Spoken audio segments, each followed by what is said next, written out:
आज के इस कार्यक्रम में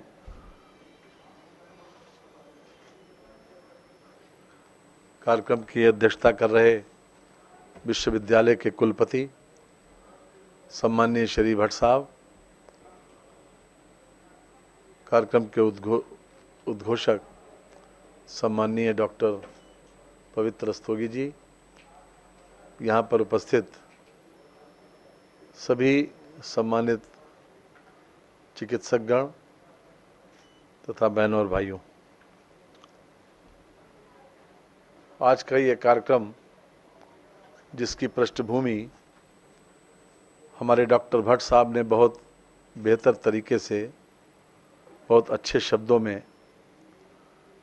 आपके सामने रखी, मैं उनके प्रति कृतज्ञता ज्ञापित करता हूं कि उन्होंने आज के इस कार्यक्रम के महत्व को और भविष्य की संभावनाओं को यहाँ पर इंगित किया है। आदिकाल से चिकित्सक का प्रोफेशन पूरी तरह से एक सेवा का प्रोफेशन माना जाता रहा है। पहले वैद्य के रूप में और वर्तमान समय में एक डॉक्टर के रूप में हम सब सेवा के कार्य से जुड़े हैं प्रत्यक्ष रूप से, और यह सबका सौभाग्य है क्योंकि जीवन का असली उद्देश्य हमारे जितने विद्वान मनीषियों ने परिभाषित किया, उसमें से निष्कर्ष दो ही निकल के आते हैं। एक, आज तक की जिंदगी जो जीते आए उसको और अधिक बेहतर, बहुत और अधिक खूबसूरत बनाकर अपनी जीवन लीला समाप्त करें, और दूसरा, अपने कर्मों के माध्यम से हम अपने आप को संतुष्ट पाएं, और संतुष्टि केवल सेवा से है, संतुष्टि केवल बांटने से है। चाहे हम ज्ञान बांटें, चाहे हुनर बांटें, चाहे शिक्षा बांटें, और चाहे किसी न किसी का दर्द बांटें।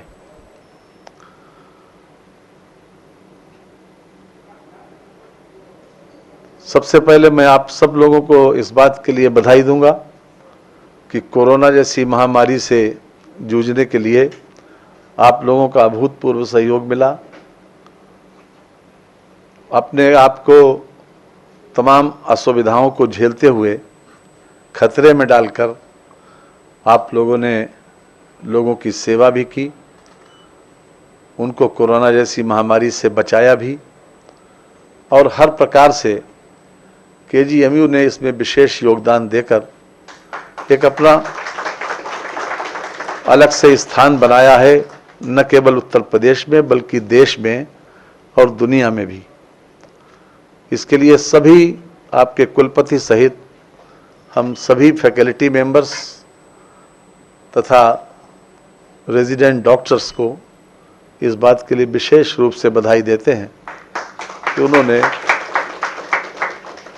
सभी प्रकार से मरीजों की सेवा करके एक कीर्तिमान स्थापित किया है। जिस प्रकार से कोरोना महामारी हमारे बीच में आई, जिस प्रकार से ये पैदा हुई, और आज तक ये नहीं मालूम है कि इसका अंत कब तक होगा, कब तक इस बीमारी से जूझना पड़ेगा। एक अनिश्चितता का वातावरण, एक अनिश्चितता का माहौल आज भी है, और उसमें उत्तर प्रदेश ने कोरोना के फैलाव को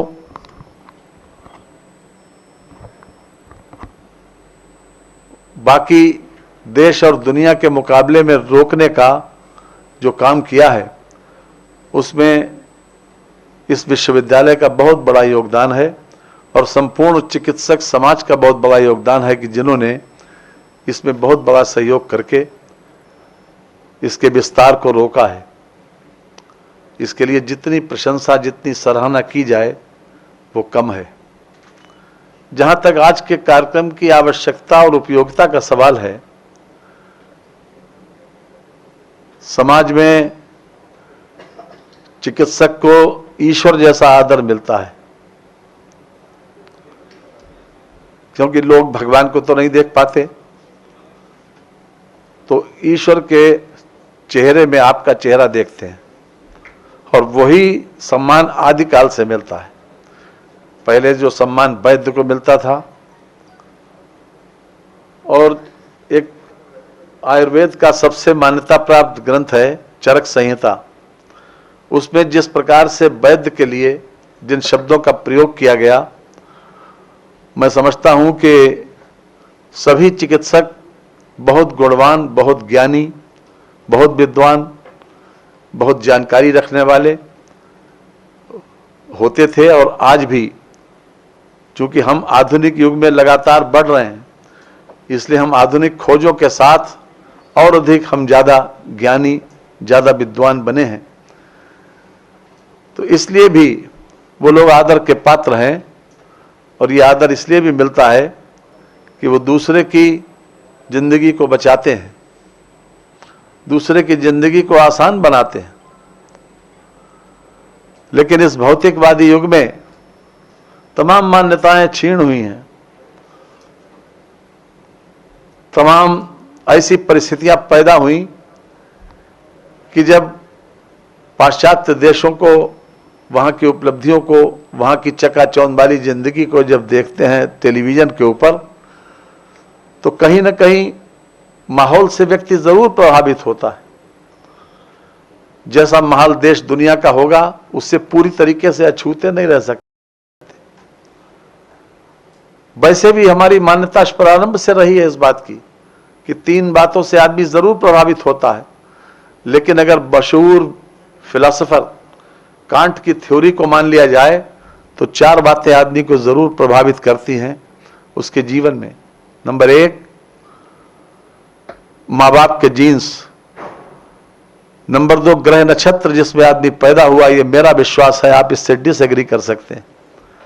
नंबर 3, कांट के हिसाब से कि कुछ चीजें आदमी पैदाइशी रूप से इनहेरिट करके लाता है। और नंबर 4, माहौल, एटमॉस्फेयर, वातावरण। तो पहली 3 चीजों को हम बदल नहीं सकते। न हम बदल सकते हैं माँ बाप के जीन्स को, न बदल सकते हैं हम ग्रह नक्षत्रों को जिसमें हम पैदा हुए, और न ही जो चीज हम इनहेरिट करके लाए उसको भी हम बदल नहीं सकते। ये मेरे बस की बात नहीं। लेकिन हम बदल सकते हैं तो एटमॉस्फेयर बदल सकते हैं, चौथी चीज बदल सकते हैं, वातावरण बदल सकते हैं, हम एनवायरनमेंट बदल सकते हैं। हम जिस माहौल में रहेंगे उस माहौल का असर हमारे पर जरूर पड़ेगा। हम हिंदी स्पीकिंग एरिया में पैदा हुए, हिंदी स्पीकिंग फैमिलीज में पैदा हुए, तो हम हिंदी सीखते हैं। जो कुछ हमारी वेशभूषा है, जो हमको पैदाइशी मिली है, जो कुछ हमको मिलता है यहाँ पर देखते हैं, तो हमको माहौल से देखने को मिला। ये सब कुछ हमने माहौल से अर्जित किया। तो माहौल जिस प्रकार का होता है उसका प्रभाव पड़ना स्वाभाविक है। समाज में कुछ कुरीतियां आई, संवेदनशीलता की कमी हुई, लोगों के प्रति हमदर्दी की कमी हुई। नतीजा यह हुआ कि सभी वर्ग उससे प्रभावित हुए। लेकिन जिंदगी में न्याय भी हो तो उसके ऊपर भी संवेदनशीलता देखी जाती है, उसके ऊपर भी मानवता सबसे प्रभावी इंग्रेडिएंट है। न्यायिक प्रक्रिया में भी एक स्थिति ऐसी आती है कि हम न्याय देने के, हालांकि न्याय के आगे सारे रिश्ते बेमानी होते हैं। जब हम किसी को न्याय के तराजू पर तौलते हैं तो उसके आगे सारे रिश्ते बेमानी होते हैं। न्याय की पाकीज़गी यही है। लेकिन किसी कन्विक्ट मुल्जिम को जब कन्विक्शन दिया जाता है, जब उसे सिद्ध दोष किया जाता है, तो उसके बाद उसकी परिस्थिति ये पूछी जाती है कि उसकी परिस्थिति क्या है सेंटेंस पे सुनने के लिए। उसको कहने का तात्पर्य यह है कि इस भौतिक युग में, न्यायिक प्रक्रिया में, इस पूरे समाज में मानवता सर्वोपरि ऐसा गुण है जो सभी जगह पर प्राथमिकता के आधार पर डील किया जाता है, और उसके आधार पर हमारे बहुत से निर्णय प्रभावित होते हैं। तो इसलिए मानवीय गुण, एथिक्स सभी जगह पर प्रभावी है, सबसे एक नंबर पर एथिक्स आती। इसलिए बदलते हुए इस माहौल में, बदलते हुए इस परिवेश में इस बात की आवश्यकता है कि कहीं 1-8% अगर कमी रह जाए, कहीं 1-8% अगर ये महसूस किया जाए कि हमको और अधिक सहानुभूति की आवश्यकता है, तो हमको उसको जरूर देना चाहिए, दिखना भी चाहिए। हम जो कुछ करें वो दिखना जरूर चाहिए। संवेदनशीलता हमारे व्यवहार में परिलक्षित होनी चाहिए। सहानुभूति शब्द 2 शब्दों से मिलकर बना है, सह प्लस अनुभूति। अर्थात हम दूसरे के दर्द को, दूसरे की पीड़ा को, दूसरे के गम को, दूसरे की किसी न किसी रूप में असंतोष को, उसकी हम अनुभूति कर सकें। इसलिए सबसे बड़ा इंग्रेडिएंट है हमारे उसमें सहानुभूति का। सहानुभूति होनी चाहिए। अगर हम सहानुभूति के साथ दूसरे का किसी न किसी रूप में उसके प्रति प्रदर्शित करते हैं अपने शब्दों से, अपने आचरण में, तो एक तो आप दवा से उसका इलाज करते हैं, दूसरे शब्दों से, अपने आचरण से भी उसका इलाज होता है। जो सामान्य मरीज आता है, जो सामान्य रोगी का पैरोकार आता है, उसकी मनोदशा सामान्य नहीं होती। वो एक व्यथित मानसिकता का व्यक्ति होता है, वो एक घबराया हुआ, परेशान हाल ऐसा व्यक्ति होता है कि जो एक सामान्य उससे व्यवहार करना भी सही नहीं है, क्योंकि वो परेशान है।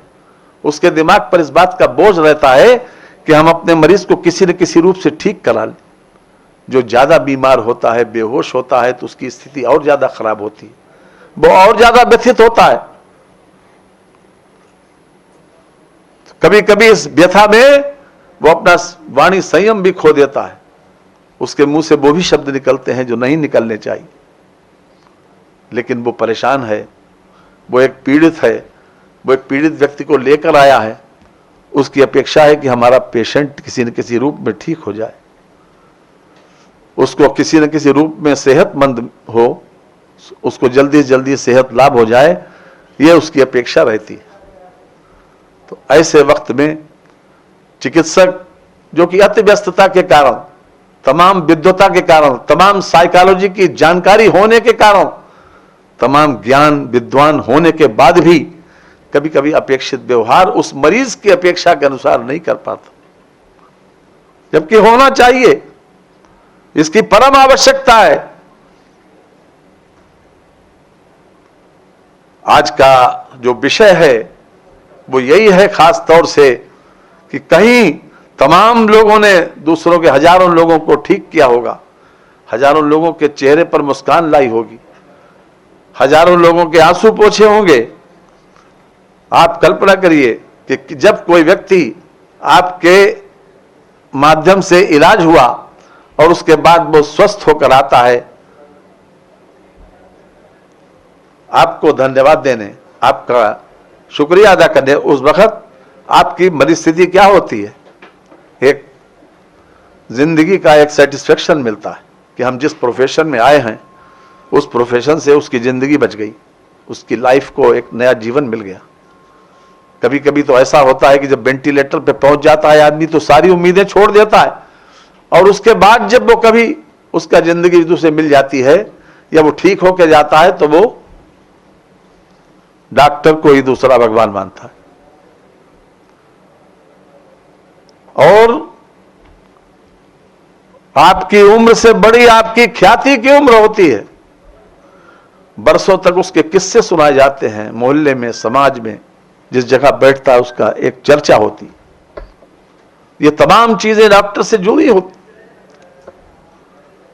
तो अपेक्षा क्या है कि जिस समय व्यथित व्यक्ति आपके पास आए या रोगी पैरोकार आपके पास आए, उसके बाद हम उसमें आत्मीयता से उससे बात करें, उससे प्रेम पूर्वक उसकी बात का जवाब दें, क्योंकि वो तो हर बात को क्वेश्चन के रूप में एक एक चीज को कई बार दोहराता है, कई बार एक एक बात को पूछता है, हमेशा सशंकित दिमाग से आता है, रहता है।